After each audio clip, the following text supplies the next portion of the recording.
Hello everyone and welcome back to my channel. My name is Catherine and today we're going to be talking about forgiveness in advance and how to be grateful to it. So this is a lesson I learned from St Therese of Lisieux, who is probably my favorite saint. She is a doctor of the church. She entered the convent at age 15 and she passed away at age 24, and yet she has left such an impact on the Catholic faith. In her autobiography, Story of the Soul, she talks about how she has been forgiven more than St Mary Magdalene. And you're thinking, okay, wait. This woman, St. Therese, it's said by her confessor that she never commit a single mortal sin. How could she possibly be forgiven more than St. Mary Magdalene, who, as we all know, was a prostitute before she came to Jesus? How could this innocent woman be forgiven more than St. Mary Magdalene? St. Therese goes on to quote scripture from the Gospel of Luke, where Jesus is speaking to Peter, and he says, "He to whom less is forgiven loves less."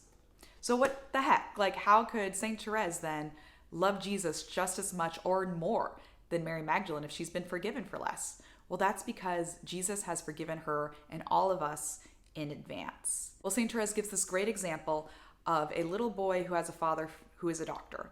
The little boy is walking, trips on a rock, and breaks his leg. His father then nurses him back to health. How much that little boy will love his father for nursing him back to health.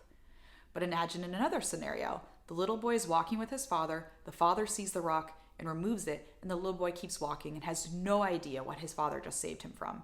Is he going to love his father less? Or maybe years down the line, he'll find out that his father moved the rock and saved him from that terrible pain.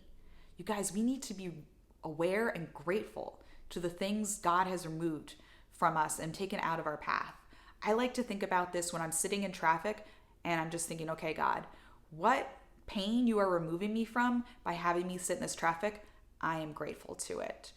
What pain has our parents saved us from as children that we need to be grateful to them for? And also, this is really huge when it comes to praying for our guardian angels.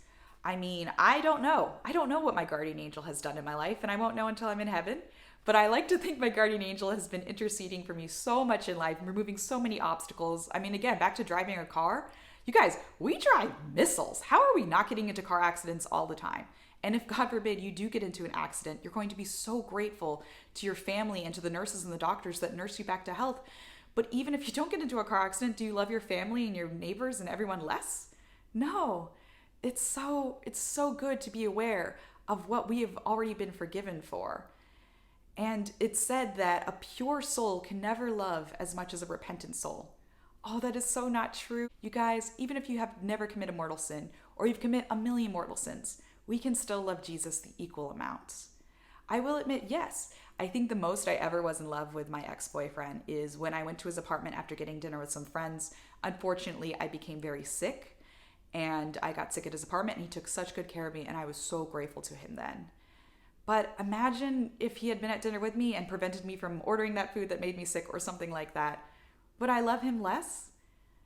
I don't know, maybe. So that's why we need to be aware of these graces. Oh, it's always about the graces, you guys. Be aware of these graces that we are being delivered from without us even realizing it. So, short video today, just be aware of the misfortunes that you are being saved from. That being said, please follow me on Instagram at Catholic Catherine. I do post a lot of dating content on there. I know some of you guys are really into my breakup video. I do a lot of talking about my dating life on the Catholic Catherine account. And I don't name any names or anything like that, but please go ahead and check me out there. And Story of the Soul, if you are interested in reading more on this, I absolutely love Story of the Soul. I know this is a kind of an ugly cover, but this was the best version I've read because it gives little study guides with it, which is super helpful. I mean, the first time I read Story of the Soul, I read it with this book. Look how many flippin' post-its are on it. And this is an old book and I absolutely love it. But if you're looking for a more updated version, I'll link it below. ICS Carmelite publication. So that's super helpful as well. All right, you guys, thank you so much for watching my video today. Please let me know in the comments below if you have ever read Story of the Soul, what impact has that had on your life? And I'll probably talk more about the Story of the Soul just because it is had such an impact on my life. And please don't forget to give this video a thumbs up and hit the subscribe button so you help out my algorithm. I appreciate it, you guys. Thank you. Love you. Bye. Just finished filming my video. Now it's time to cook dinner. By the way, does anyone have any advice on cooking for one? Because I just use a ton of Blue Apron recipes, which kind of get expensive. But I absolutely love them because you cook your dinner and then you have lunch for tomorrow too. It's the best. So let me know in the comments below if you have any cooking for one ideas as well. Thank you.